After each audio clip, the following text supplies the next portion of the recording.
بسم اللہ الرحمن الرحیم۔ السلام علیکم۔ میرا نام فرقان قریشی ہے اور آج میں آپ سب کو دا سیرہ سیریز کی پہلی قسط میں خوش آمدید کہتا ہوں۔ سیرہ دراصل عربی زبان کا ایک لفظ ہے اور اس کا مطلب ہوتا ہے طریقہ کار، رویہ، چلنے کا انداز، راستہ لینے کا انداز، اور سیرت النبی حضرت محمد صلی اللہ علیہ وآلہ وسلم کا مطلب یہ ہوا کہ ہمارے پیارے نبی حضرت محمد صلی اللہ علیہ وآلہ وسلم نے اپنے زندگی کے 63 سال کو کس طریقے سے گزارا تھا اور آپ علیہ السلام کے ساتھ کیا کیا واقعات پیش آئے تھے۔ آپ علیہ السلام کی مکمل بائیوگرافی، آپ علیہ السلام کی تاریخ۔ اب سیرہ کو پڑھنا کیوں ضروری ہے؟ تو اس کا جواب دو طرح سے ہو سکتا ہے۔ پہلا جواب مسلمز کے لیے اور دوسرا جواب نان مسلمز کے لیے۔ ایک مسلمان کے لیے سیرہ کا پڑھنا اس لیے ضروری ہے کہ دیکھیے سورہ احزاب میں اللہ تعالیٰ نے فرمایا ہے کہ ہر وہ شخص کہ جو اللہ اور قیامت کے دن پر یقین رکھتا ہے اس کے لیے رسول اللہ کی زندگی میں ایک بہترین نمونہ ہے۔ لہٰذا سیرہ کو پڑھنا، اسے جاننا اللہ تعالیٰ نے زندگی گزارنے کے لیے ایک بہترین نمونہ قرار دیا ہے، ڈکلیئر کیا ہے، ایک ریفرنس پوائنٹ، ایک طرح کی رہنمائی، گائیڈنس، ایک بینچ مارک۔ لہٰذا اگر ہم اپنی زندگی اللہ تعالیٰ کے احکامات کے مطابق گزارنا چاہتے ہیں تو سیرہ کا جاننا ہمارے لیے بہت ضروری ہے۔ پھر قرآن پاک میں کم سے کم 7 جگہ اللہ تعالیٰ نے فرمایا کہ اللہ اور اس کے رسول کی اطاعت کرو۔ آل عمران میں، المائدہ میں، الانفال میں، النور میں، الاحزاب، سورہ محمد اور پھر سورہ تغابن میں کہ اللہ اور اس کے رسول کی اطاعت کرو، ان کی بات سنو۔ پھر ایک جگہ فرمایا ہے کہ جس نے رسول کی اطاعت کی اس نے اللہ کی اطاعت کی۔ تو یہ تمام آیات پڑھنے کے بعد ایک طرح سے یہ لازم ہو جاتا ہے کہ ہر وہ شخص کہ جو اللہ کو جاننا چاہتا ہے، دین اسلام کو سمجھنا اور اس پر عمل کرنا چاہتا ہے، ایک طرح سے اس پر لازم ہو جاتا ہے کہ ایٹ لیسٹ ایک مرتبہ وہ سیرہ کو ضرور پڑھے۔ پھر دوسرا جواب نان مسلمز کے لیے۔ دیکھیے، غور کریں کہ دنیا کے غریب ترین، پسماندہ، بیکورڈ اور قبیلوں میں بٹے اونٹ اور بکریاں چرانے والے 7ویں صدی کے عربز صرف اور صرف 25 سال میں دنیا کے بادشاہ بن گئے۔ ایسا کون آیا کہ جس نے انہیں صحراؤں سے اٹھا کر بادشاہوں کے برابر کھڑا کر دیا؟ You don't have to be a Muslim to wonder کہ ان 25 سالوں میں ایسا کیا ہوا ہوگا کہ عربز نے دنیا کو ہی بدل کر رکھ دیا، اور اس کا جواب ہے سیرہ۔ ان 25 سالوں کو جاننے کے لیے سیرہ کا مطالعہ بہت ضروری ہے، اور یہ وجہ تھی کہ میں نے ضرورت محسوس کی کہ نبی علیہ السلام کی سیرہ پر پوری ایک سیریز لانچ کی جائے، ایک ایسی سیریز کہ جو جتنی زبردست اور انٹرسٹنگ ایک مسلمان کے لیے ہو اتنی ہی زبردست اور انٹرسٹنگ ایک نان مسلم کے لیے بھی ہو، وہ بھی دلچسپی سے دیکھیں کہ آخر وہ کیسے نبی تھے کہ جنہوں نے تاریخ کی کایا ہی پلٹ دی۔ آپ کو ایک دلچسپ بات بتاؤں کہ آج اگر آپ کسی اچھی اور بڑی لائبریری میں جائیں تو سیرہ کی کتابیں آپ کو تاریخ یعنی ہسٹری کے سیکشن میں رکھی ملیں گی، لیکن سچ کہوں تو سیرہ ایک ایسی چیز ہے کہ جس نے ہسٹری لکھنے کے انداز کو جنم دیا تھا، کیونکہ سیرت النبی لکھنے کے لیے مسلمانوں نے نئے علوم انوینٹ کیے تھے، ایسے علوم کہ جو پہلے ایگزسٹ ہی نہیں کرتے تھے، مثلا اصول الحدیث اور اسماء الرجال۔ سیرت النبی سے پہلے کبھی کسی قوم نے اتنی محنت نہیں کی تھی کہ وہ اپنے بزرگوں کی صحیح تاریخ لکھتی، لیکن احادیث اور روایات کی تحقیق اور چھان بین کے لیے کہ آگے صرف سچی بات ہی پہنچے، مسلمانوں نے تاریخ لکھنے کے نئے اصول انوینٹ کر لیے۔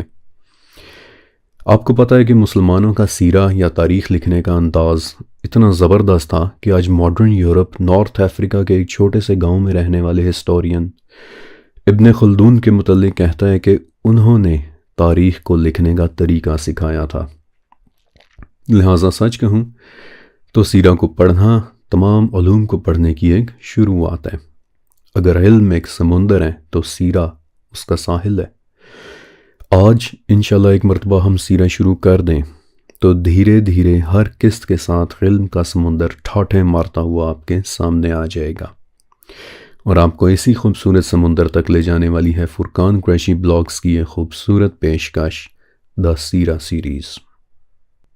اب اگر آپ سیرت النبی کا باقاعدہ آغاز کرنا چاہتے ہیں تو اس کے لیے ضروری ہے کہ ہم نبی علیہ السلام کی پیدائش سے تقریباً 100 سال پہلے سے شروع کریں، تاکہ آپ کو اندازہ ہو سکے کہ سیرہ سے پہلے کی دنیا کیسی تھی اور پھر صرف 25 سال کے بعد وہ کیا سے کیا ہو گئی۔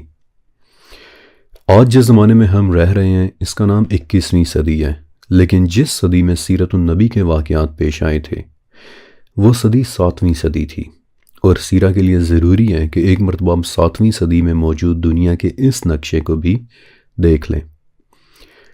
7ویں صدی کے زمانے میں 2 بڑے ملک یا ایمپائرز ایسی تھیں کہ جو دنیا پر کوئی اثر و رسوخ رکھتی تھیں، دنیا کو انفلوئنس کر سکتی تھیں۔ پہلی طاقت رومن ایمپائر اور دوسری طاقت پرشین ایمپائر۔ اس کے علاوہ انڈیا تھا کہ جو کوئی سپر پاور تو نہیں تھا لیکن پھر بھی ایک قدیم ایمپائر ضرور تھا۔ یہاں بھی رومن اور پرشین ایمپائر کی طرح کتابیں موجود تھیں، قدیم تاریخ موجود تھی، تہذیب موجود تھی۔ امریکہ اور کینیڈا تو خیر اس وقت آفیشلی دریافت ہی نہیں ہوئے تھے۔ قدیم ریڈ انڈین قبائل تو اس وقت بھی وہاں رہ رہے تھے، لیکن وہ جیسے ہم پڑھتے ہیں نا کہ 1492 میں کولمبس نے امریکہ دریافت کیا تھا، تو وہ ایونٹ ابھی نہیں ہوا تھا، اور جو ریڈ انڈین قبیلے وہاں رہ رہے تھے وہ کوئی اتنے طاقتور نہیں تھے کہ دنیا کو انفلوئنس کر سکتے،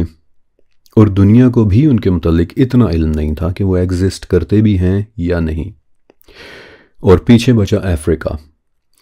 افریقہ تو تقریباً سارے کا سارا یا تو جنگل تھا یا پھر صحرا، بڑے بڑے ہاتھی، زہریلے سانپوں اور شیروں اور چیتوں کی دنیا،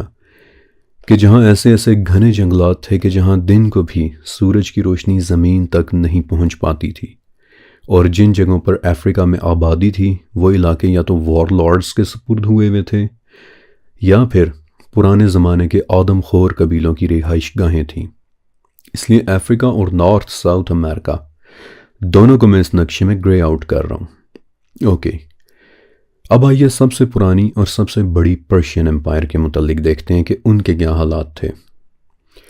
پرشین ایمپائر کا گڑھ اس وقت آج کا ایران تھا۔ انہیں اپنی تاریخ پر بڑا ناز تھا کہ ہمارے پاس صدیوں پرانی قدیم تاریخ ہے، تہذیب ہے۔ آپ کو ایک چھوٹا سا واقعہ سناتا ہوں تاکہ آپ کو اندازہ ہو کہ پرشین ایمپائر کو خود پر کتنا غرور تھا۔ نبی علیہ السلام سے تقریباً 1000 سال پہلے جب یونان کے الیگزینڈر دی گریٹ نے پرشین ایمپائر کو فتح کرنے کا ارادہ کیا تو پرشین بادشاہ ڈائریس نے الیگزینڈر کو 3 چیزیں تحفے میں بھیجی تھیں۔ پہلی چیز ایک بال یعنی گیند، دوسری چیز ایک صندوق کہ جس میں سونا بھرا ہوا تھا، اور تیسری چیز ایک ہنٹر یعنی کوڑا۔ بال میں الیگزینڈر کے لیے یہ میسج تھا کہ ابھی تمہاری کھیلنے کودنے کی عمر ہے۔ گولڈ میں الیگزینڈر کے لیے یہ میسج تھا کہ تمہیں شاید پرشین ایمپائر کی دولت اور طاقت کا اندازہ نہیں ہے، اور ہنٹر اس لیے کہ جو گستاخی تم نے کی ہے اس پر تمہیں اس ہنٹر سے سزا ملنی چاہیے۔ تو پرشین ایمپائر کو اپنی تاریخ کے اوپر بڑا ناز تھا، لیکن وہ ایمپائر کہ جو کسی زمانے میں واقعی تہذیب اور سویلائزیشن کا گہوارہ ہوا کرتی تھی، 7ویں صدی تک اس کی تمام خوبیاں ختم ہو چکی تھیں۔ کسی زمانے میں آئے زرتشت مذہب یعنی زورواسٹرینزم اور آئین مانی کہ جن کی کتابیں پڑھنے پر لگتا ہے کہ جیسے کسی زمانے میں یہ بھی الہامی یعنی ڈیوائن مذاہب ہوا کرتے تھے۔ انہوں نے پرشین ایمپائر کو جو اخلاق کی باتیں سکھائی تھیں وہ کب کی ان میں سے ختم ہو چکی تھیں۔ ایمپائر کے لوگوں میں سے باپ، بیٹی، بہن اور بھائی کی تمیز نکل چکی تھی۔ آپ یہاں سے اندازہ کریں کہ پرشین ایمپائر کا ایک فلاسفر تھا مزدک، یہ بڑا مشہور فلاسفر تھا، اور جو ویلیو گریس میں ایرسٹوٹل اور سوکریٹس یا پلیٹو کی تھی وہی ویلیو پرشین ایمپائر میں مزدک کی تھی۔ اور مزدک کی فلسفی یہ تھی کہ عورت صرف ایک کامن کموڈٹی ہے، اسے کوئی بھی استعمال کر سکتا ہے۔ اور ایک مرتبہ جب دربار میں جھگڑے کا ایک کیس آیا تو مزدک نے بھرے دربار میں ایک شخص کی بیٹی کی عصمت دری کا حکم دے دیا تھا۔ اب آپ امیجن کریں کہ جہاں کے فلاسفرز یہ تعلیم دے رہے ہوں تو وہاں کی عوام کا کیا حال ہوگا۔ ہاں یہ سچ ہے کہ پرشین امپائر کا بادشاہ ابھی تک بہت سٹرونگ تھا، اس کے پاس بہت طاقت تھی، کیونکہ بادشاہوں کو زمین پر خدا کا ہی ایک عکس مانا جاتا تھا اور عوام ورچولی اس کی عبادت کرتی تھی۔ لیکن پھر بھی پرشین امپائر کی پولیٹیکل سچویشن کوئی بہت زیادہ آئیڈیل نہیں تھی، روز روز بادشاہ بدل رہے تھے اور آئے دن کے سیاسی انقلاب نے پرشین امپائر میں سے امن و امان کو بالکل ختم کر کے رکھ دیا تھا۔ پھر اس کے بعد دنیا کی دوسری بڑی طاقت دی رومن امپائر۔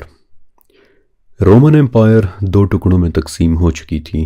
ایک تو وہ علاقہ کہ جو بچی کچی رومن امپائر کہلاتا تھا، اور دوسری بیزنٹین امپائر۔ یہ بیسیکلی بیزنٹین امپائر تھی کہ جس کا بعد میں مسلمانوں کے ساتھ واسطہ پڑتا رہا تھا، اور یہ جتنے نام آپ نے سنے ہوئے ہیں یا پھر اس سیریز میں آگے چل کر سنیں گے بھی،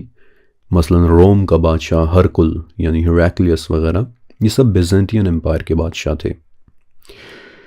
بہرحال رومن امپائر ٹکڑے ہو چکی تھی، دنیا بھر میں غلامی کا سب سے بڑا کاروبار رومن امپائر میں ہو رہا تھا۔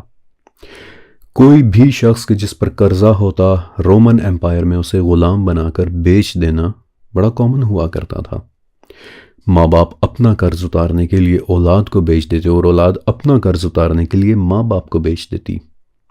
عیسائیت یا پھر مسیحیت یا پھر کرسچینٹی صدیوں پہلے مسخ ہو چکی تھی، درجنوں فرقے پیدا ہو چکے تھے، اور تب سے لے کر آج تک یہ فرقے کم نہیں ہوئے بلکہ صرف بڑے ہی ہیں۔ آپ کو شاید سن کر حیرانی ہو کہ اس وقت کرسچینٹی میں تقریباً 45,000 سے زیادہ فرقے موجود ہیں کہ جنہیں ڈینومینیشنز کہتے ہیں۔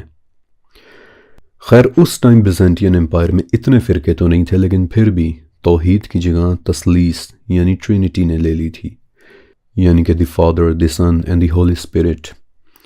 گرجا گھروں اور کیتھیڈرلز میں ہیلیلویا کی آوازیں گونجنے کے بجائے حضرت عیسیٰ اور بی بی مریم علیہ السلام کے مجسموں کی تعظیم کی جا رہی تھی، اور سب سے خطرناک بات یہ کہ پوپ سب سے طاقتور فگر بن چکا تھا۔ اس کے منہ سے نکلے ایک ایک لفظ پر حکومتیں گرا اور بنا کرتی تھیں، جو بات پوپ نے کہہ دی وہی بات قانون بن جاتی تھی۔ پوپ کے پاس بادشاہ سے بھی زیادہ طاقت ہوا کرتی تھی، بلکہ بعد میں آگے چل کر ایک مرتبہ حاتم طائی کے بیٹے عدی بن حاتم رضی اللہ تعالیٰ عنہ نے جب سورہ توبہ کی 31 نمبر آیت سنی کہ انہوں نے اپنے علماء کو اور اپنے راہبوں کو اور مسیح ابن مریم کو اللہ کے علاوہ خدا بنا لیا، تو عدی بولے کہ یا رسول اللہ صلی اللہ علیہ وآلہ وسلم، ہم نے انہیں کبھی اپنا خدا نہیں کہا تھا۔ تو نبی علیہ السلام نے انہیں جواب دیا کہ عدی، کیا تم لوگ ان کے کہنے پر حلال اور ان کے کہنے پر حرام کے فیصلے نہیں کرتے تھے؟ تو عدی نے کہا کہ جی واقعی یہ سب تو ہوتا تھا۔ وقت آنے پر میں آپ کو وہ پورا واقعہ سناؤں گا بھی۔ بہرحال رومن امپائر میں پوپ کے علاوہ عام آدمی کی کوئی حیثیت نہیں بچی تھی، اور ہولی رومن امپائر کا یہ حال ہو چکا تھا کہ ایک فرینچ فلاسفر وولٹیئر کہتا ہے کہ ہولی رومن امپائر نہ تو ہولی رہی تھی، نہ ہی رومن رہی تھی، اور نہ ہی امپائر بچی تھی۔ پھر آخر میں ایک جگہ اور ہے کہ جس کا میں آپ کے ساتھ ضرور ذکر کرنا چاہتا ہوں، نبی علیہ السلام کے زمانے کا ہندوستان۔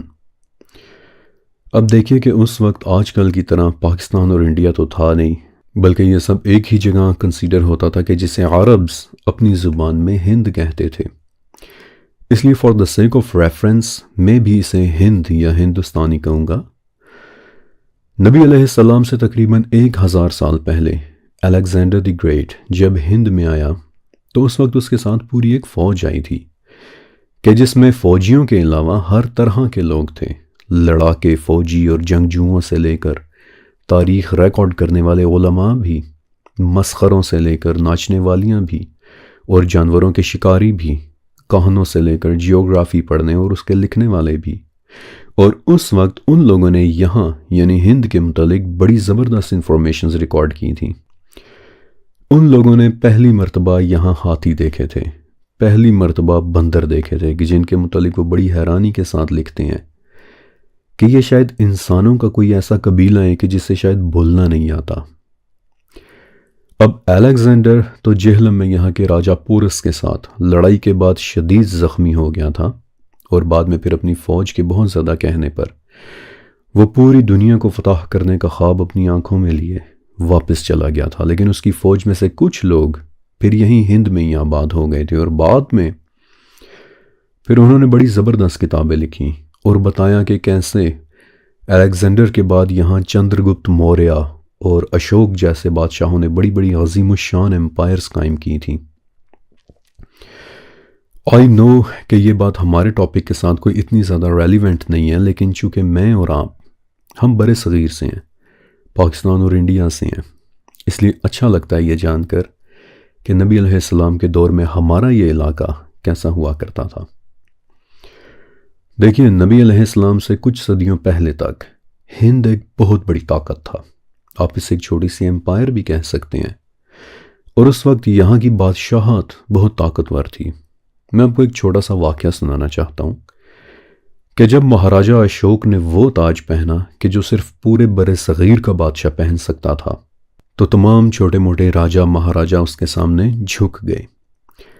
مائنڈ یو کہ یہ تاج آج تک صرف 2 لوگوں نے پہنا ہے، آج تک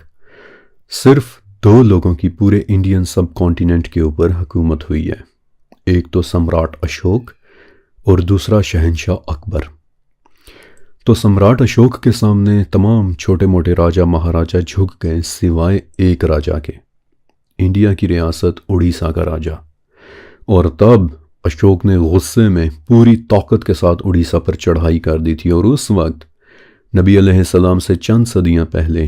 کلنگ کے مقام پر ہونے والی اس لڑائی میں 2.5 لاکھ لوگ مارے گئے تھے۔ آج بھی یہ تعداد بہت بڑی ہے، لیکن اس وقت تو یہ تعداد شاید آدھی دنیا کی آبادی کے برابر ہوا کرتی ہوگی۔ بہرحال اس لڑائی اور اتنے سارے لوگوں کی موت دیکھنے کے بعد اشوک صدمے میں چلا گیا تھا کہ یہ میں نے کیا کیا، اور پھر اس نے پورے ہند میں طاقت کے بجائے فلاحی کام کرنے شروع کر دیے، مسافروں کے لیے سرائے بنوائے، ہسپتال بنوائے، سکولز بنوائے، اور چونکہ اشوک کا نشان پتھر کا شیر تھا، اس لیے آج بھی انڈین آرکیالوجی میں جو چیز سب سے زیادہ ملتی ہے وہ پتھر کا بنا ہوا یہ شیر ہی ہے، کیونکہ نبی علیہ السلام کے زمانے سے پہلے ہند کو ڈیولپ کرنے والا سب سے پہلا بڑا مہاراجہ پتھر کے شیر والا اشوک ہی تھا۔ اور اس پوری تاریخ کو پڑھنے کے بعد پتہ چلتا ہے کہ نبی علیہ السلام سے کچھ صدیوں پہلے تک ہمارا یہ ایریا بھی بہت زیادہ طاقتور اور بہت زیادہ ڈیولپڈ تھا، لیکن 7ویں صدی کے آنے تک یہ تمام خوبصورتی اور طاقت ختم ہو چکی تھی۔ سمراٹ اشوک اور چندر گپت موریہ جیسی امپائرز کا تصور بھی کسی کے ذہن میں نہیں تھا، وکرم جیت جیسی حکومت کا کوئی سوچ بھی نہیں سکتا تھا۔ شری کرشن کا نام لینے والے لوگ درختوں، جھاڑیوں اور جانوروں کے سامنے سجدے کر رہے تھے، بلکہ نبی علیہ السلام کے دور میں جو چائنیز مسافر اور تاجر ہندوستان آیا کرتے تھے، وہ اپنے ٹریول لاگز میں لکھتے ہیں کہ ہندوستان کا ایک بھی گھر ایسا نہیں ہے کہ جہاں ہمیں کوئی بت نہ ملا ہو۔ سندھ کے علاقے میں ایسے ایسے راجاؤں کی رپورٹس ملتی ہیں کہ جنہوں نے اپنی سگی بہنوں کے ساتھ شادیاں کر رکھی تھیں۔ گوتم بدھ کے دیے ہوئے اخلاقی درس صدیوں ہوئی فراموش کر دیے گئے تھے، اور اس وقت ہندوستان میں شرک شاید اپنے عروج پہ تھا۔ کبھی کبھی یوں لگتا ہے کہ جیسے شرک یہاں کے خمیر میں ہے، توہم پرستی نے کروڑوں خدا بنا لیے تھے، اور ایون کہ ہندو مورخین یعنی ہسٹورینز خود لکھتے ہیں کہ اس زمانے میں بھگوانوں کی تعداد انسانوں کی تعداد سے بھی زیادہ ہو چکی تھی، یعنی اتنے بھگوان بن چکے تھے۔ ہر نیچے والا اپنے سے اوپر والے کا غلام سمجھا جاتا تھا، اور برہمن طبقہ ورچولی سب کا مالک سمجھا جاتا تھا۔ برہمن چاہے کسی کو قتل ہی کیوں نہ کر دے، اس کے لیے کوئی سزا نہیں ہوتی تھی۔ ایک ایک عورت کے کئی شوہر ہوتے تھے، بلکہ جہاں تک میرا علم ہے یہ پریکٹس تو آج بھی شاید نیپال میں کہیں نہ کہیں زندہ ہے۔ بہرحال 7ویں صدی کے ہندوستان میں تو یہ بات ایک کامن نارم تھی، اور اگر قسمت سے کسی عورت کا صرف ایک شوہر ہوتا تو شوہر کے مرنے کے بعد اس بیچاری کی اپنی زندگی جہنم بن جاتی تھی، کیونکہ اسے ستی ہونا پڑتا تھا، یعنی اسے اپنے ہی شوہر کی جلتی ہوئی چتا میں زندہ پھینک دیا جاتا تھا۔ لیکن ایسے دور میں بھی ہند کے اندر جو بھی سوچ سمجھ رکھنے والے لوگ موجود تھے وہ بھی ایک مسیحا کا انتظار کر رہے تھے، کیونکہ ان کی بھی گیتا کے 4 چیپٹر میں ایک لائن لکھی ہوئی ہے کہ جب بھی دھرم کی ہانی ہو اور ادھرم بڑھ جائے تو انتظار کرو، کیونکہ تب ایک بار پھر سے دھرم کو قائم کرنے والا آئے گا۔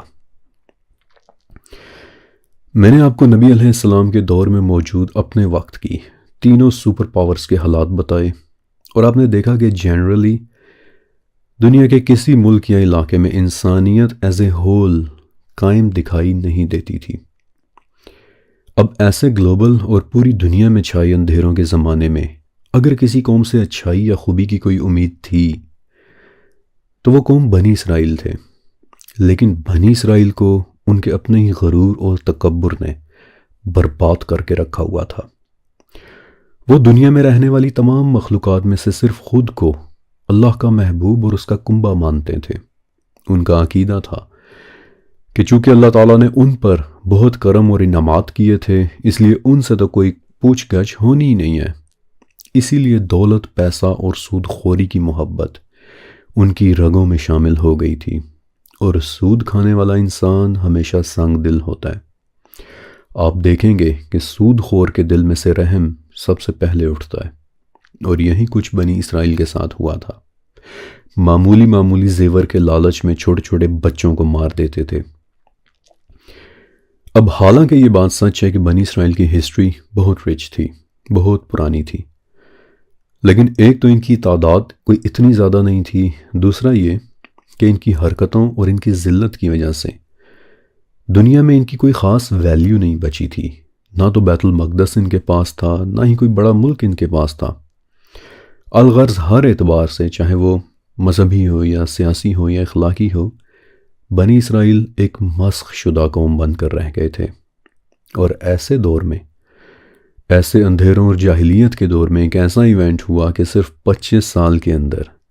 دنیا کے ایک ویران ملک اور اس کے ایکسٹریم مزاج رکھنے والے لوگ دنیا کے استاد اور سب سے زیادہ مہذب اور بااخلاق لوگ بن گئے، اور اگلے 80 سالوں کے اندر ان لوگوں کی بادشاہی اٹلانٹک اوشن سے لے کر انڈین اوشن تک قائم ہو چکی تھی، اور ہونے والے اس عظیم ایونٹ کا نام ہوا دا سیرت النبی حضرت محمد صلی اللہ علیہ وآلہ وسلم۔ سیرت النبی کا آغاز جس ملک سے ہوا تھا آج اسے ہم سعودی عرب کہتے ہیں، لیکن سعودی عرب تو ایک بہت ریسنٹ نام ہے۔ یہ نام تو 1932 میں رکھا گیا تھا۔ نبی علیہ السلام کے دور میں یہ علاقہ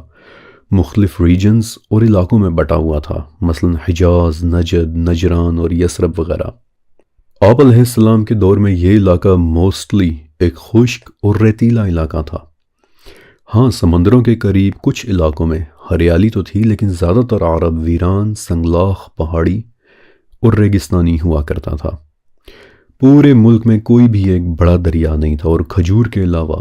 کوئی چیز کاشت نہیں ہوتی تھی۔ یہ ساری باتیں میں آپ کو کسی وجہ سے بتا رہا ہوں، آگے چل کر یہ ساری انفارمیشن بہت اہم ہو جائے گی، کیونکہ یہ انفارمیشن آپ کو ایکسپلین کرے گی کہ آخری نبی کے لیے آخر عرب کو ہی کیوں سلیکٹ کیا گیا تھا۔ اگر آپ اس جگہ کو سمجھنے کی کوشش کریں تو آپ دیکھیں گے کہ یہاں کی تاریخ اور لوگوں کو آپ 3 قسموں میں ڈیوائیڈ کر سکتے ہیں۔ پہلی قسم عرب بائدہ، یعنی وہ قدیم عربز کہ جو وقت کے ساتھ ختم ہو گئے۔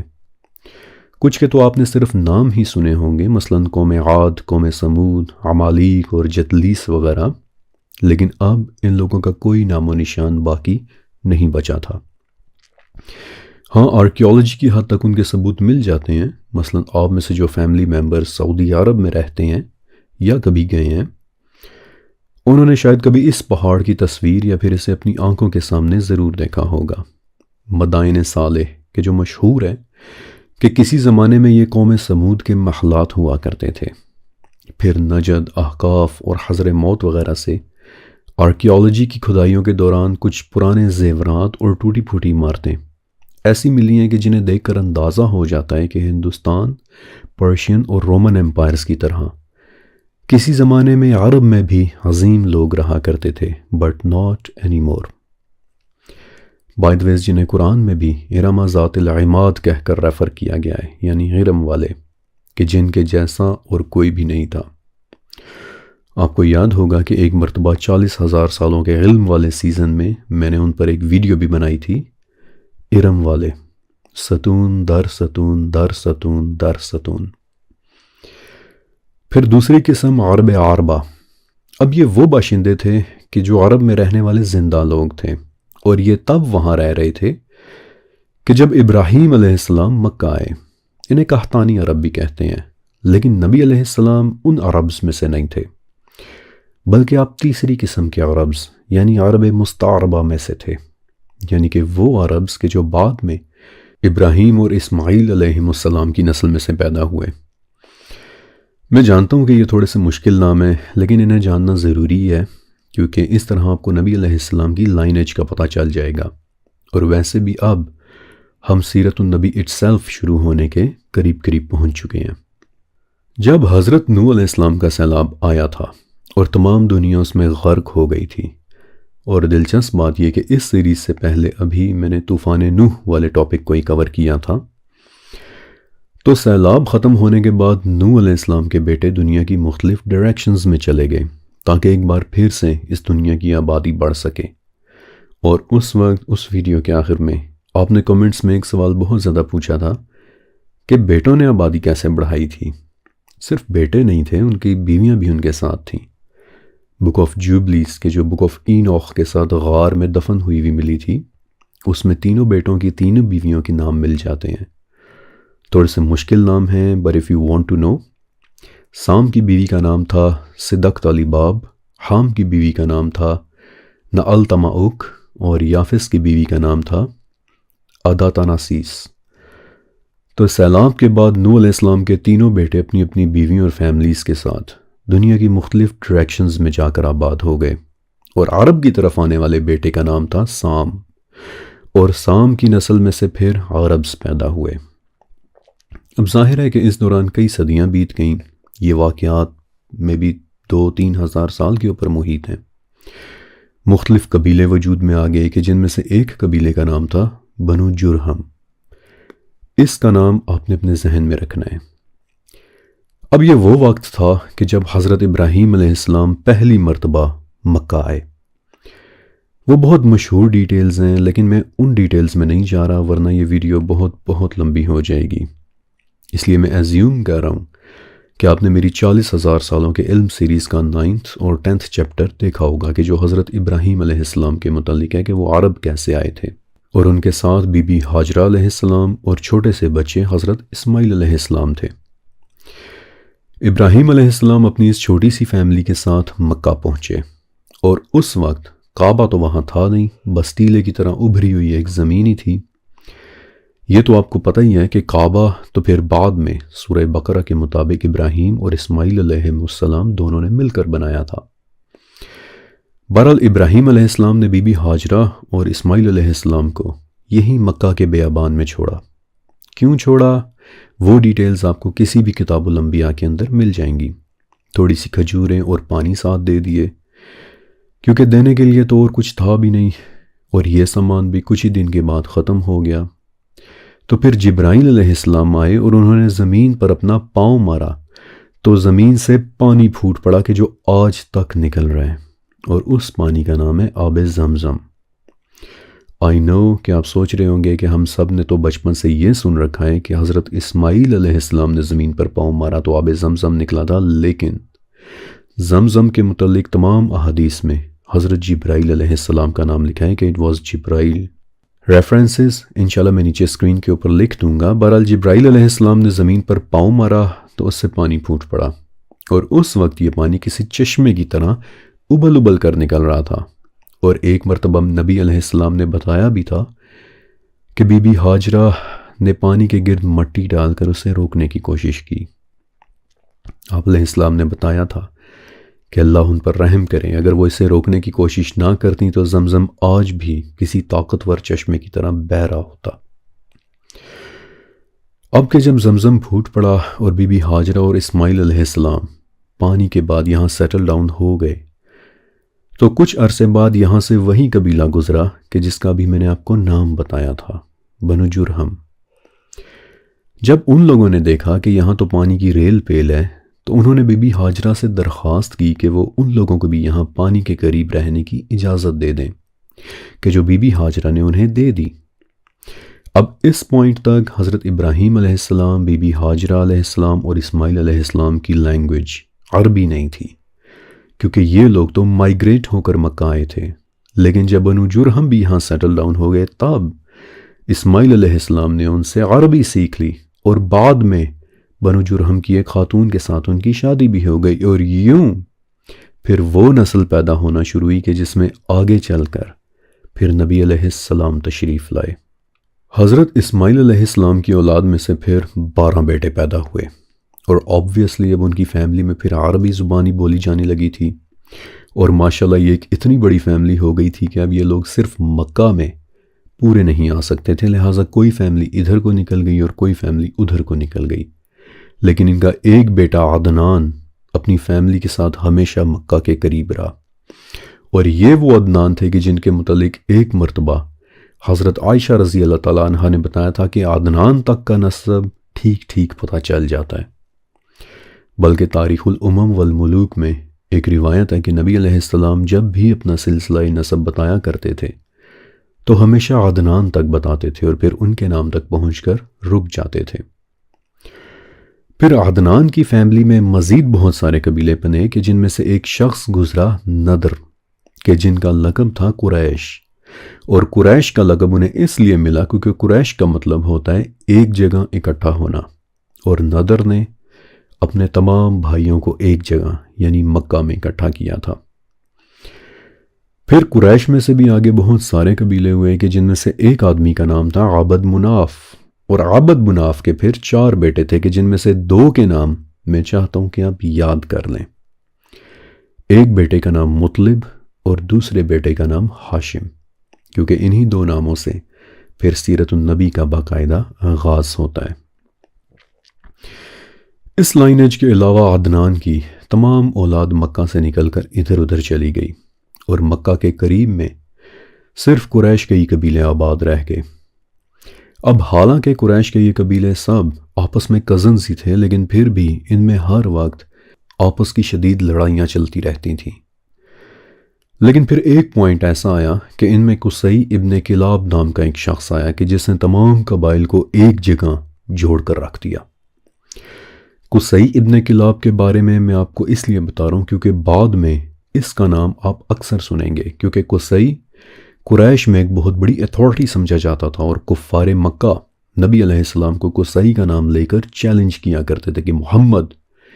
اگر آپ نبی ہیں تو قصی کو زندہ کر دیں، کیونکہ اگر وہ کہے گا کہ آپ ایک نبی ہیں تو پھر ہم آپ کی بات مانیں گے۔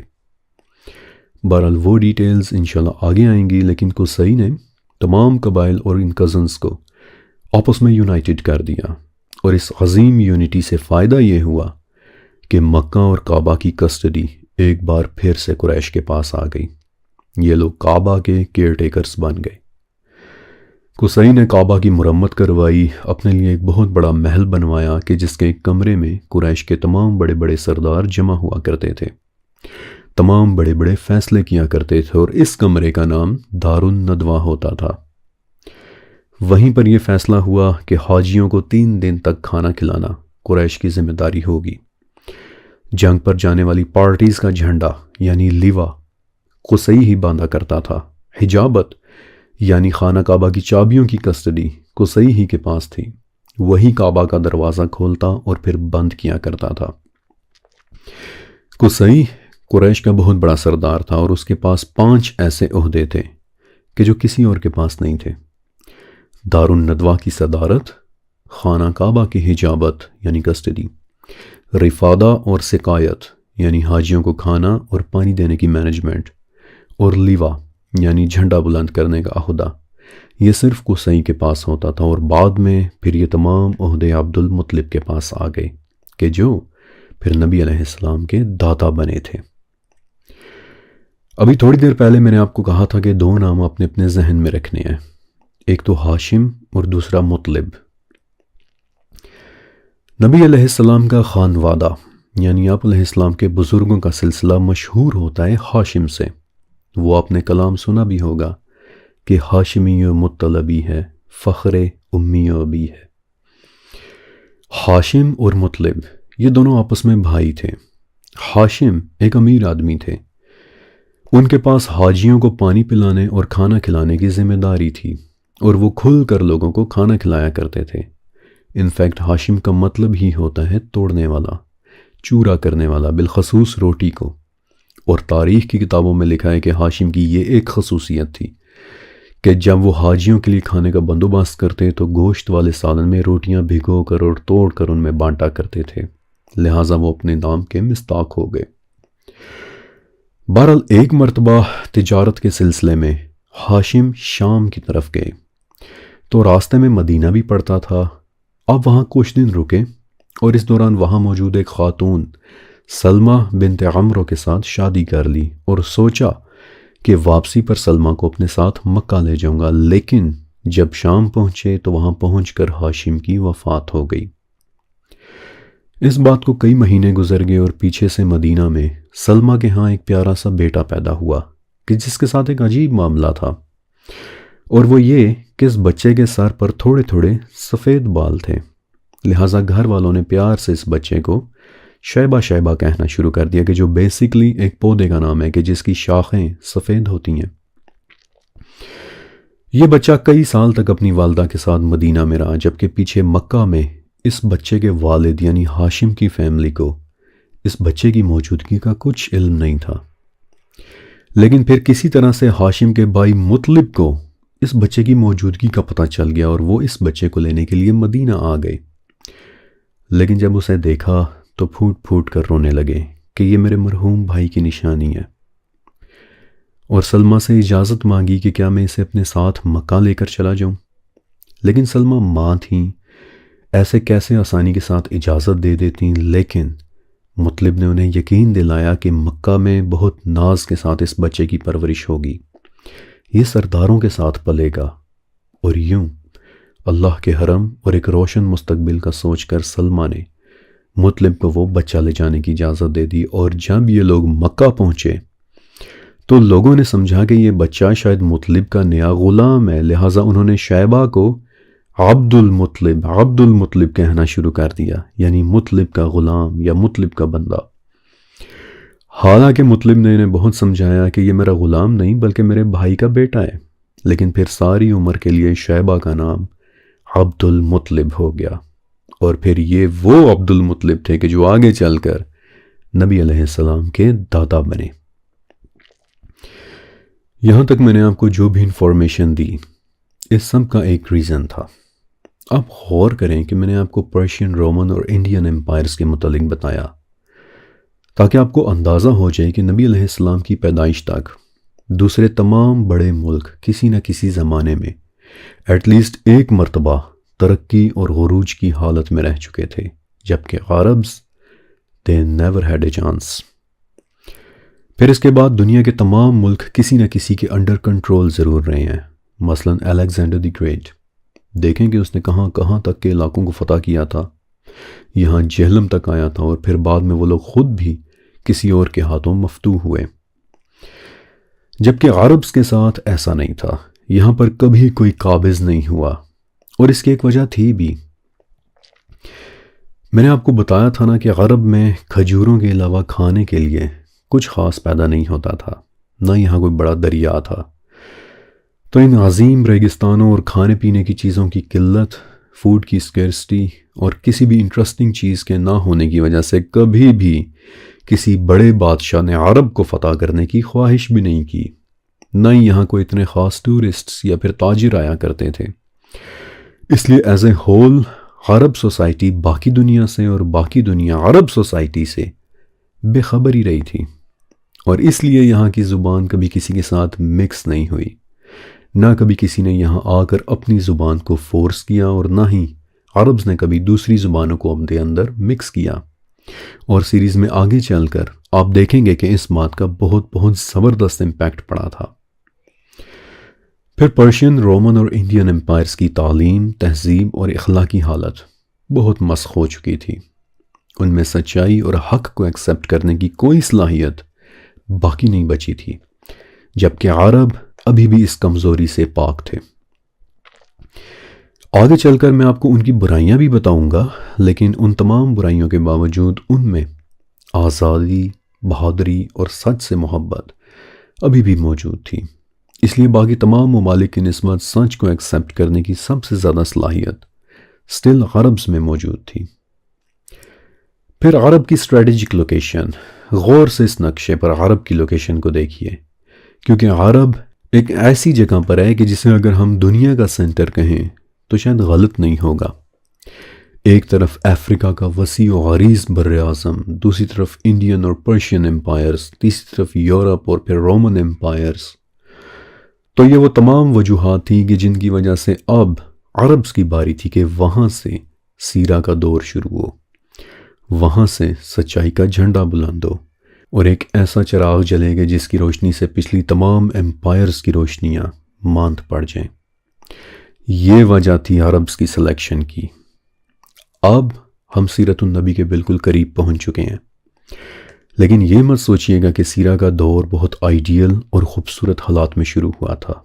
جب میں آپ کو عرب کے انٹرنل حالات کے متعلق بتاؤں گا تو آپ کو مزید حیرانی ہوگی کہ عربز میں اس قدر بربریت موجود تھی، اور ایک مرتبہ کہ جب ابھی آپ دیکھ لیں گے کہ عرب معاشرے میں ایگزیکٹلی چل کیا رہا تھا، تو آپ کو سیرہ کے 25 سال کسی صورت معجزے سے کم نہیں لگیں گے کہ کیا واقعی صرف 25 سالوں کے اندر اتنے برے حالات 180 ڈگری تک بدل گئے۔ سیرت النبی کی داستان تو میں آپ کو انشاءاللہ پورے 63 سالوں کی سناؤں گا، لیکن وہ جو دنیا بدلنے کا پیریڈ ہے، وہ چھوٹی سی ونڈو، یعنی نبوت کے اعلان سے لے کر نبی علیہ السلام کے وصال تک، وہ صرف 25 سال کی ہے۔ اور جب آپ ان 25 سالوں کے متعلق سنیں گے تو آپ کہہ اٹھیں گے کہ ہاشا اللہ، یہ معجزات واقعی صرف وہی کر سکتا ہے کہ جسے اللہ نے بھیجا ہو۔ آج کے سیشن میں نے آپ کو سیرت النبی صلی اللہ علیہ وسلم سے کچھ صدیوں پہلے کی دنیا کے متعلق بتایا، لیکن اب یہاں سے آگے سیرہ کا وہ حصہ شروع ہونے والا ہے کہ جو نبی علیہ السلام کی پیدائش سے صرف کچھ وقت پہلے کا ہے، ان حالات کے متعلق کہ جن میں نبی علیہ السلام کی پیدائش کا وقت بہت قریب آ چکا تھا۔ لیکن اب آپ نے دو کام کرنے ہیں کہ ایک تو اس ویڈیو کو پلیز لائک کر دیں، کیونکہ جب آپ لائک کرتے ہیں تو یہ ویڈیو ہماری یوٹیوب فیملی کے باقی ممبرز تک بھی پہنچ جاتی ہے انشاءاللہ۔ اور دوسرا یہ کہ نیچے کمنٹ سیکشن میں لکھے میرے پنڈ کمنٹ، ٹاپ کمنٹ کو ایک مرتبہ ضرور پڑھیے گا، کیونکہ اس سیریز کو بغیر کسی دقت جاری رکھنے کے لیے اس کمنٹ میں آپ سب کے لیے میری طرف سے ایک بہت ضروری پیغام ہے۔ شکریہ اور اللہ حافظ۔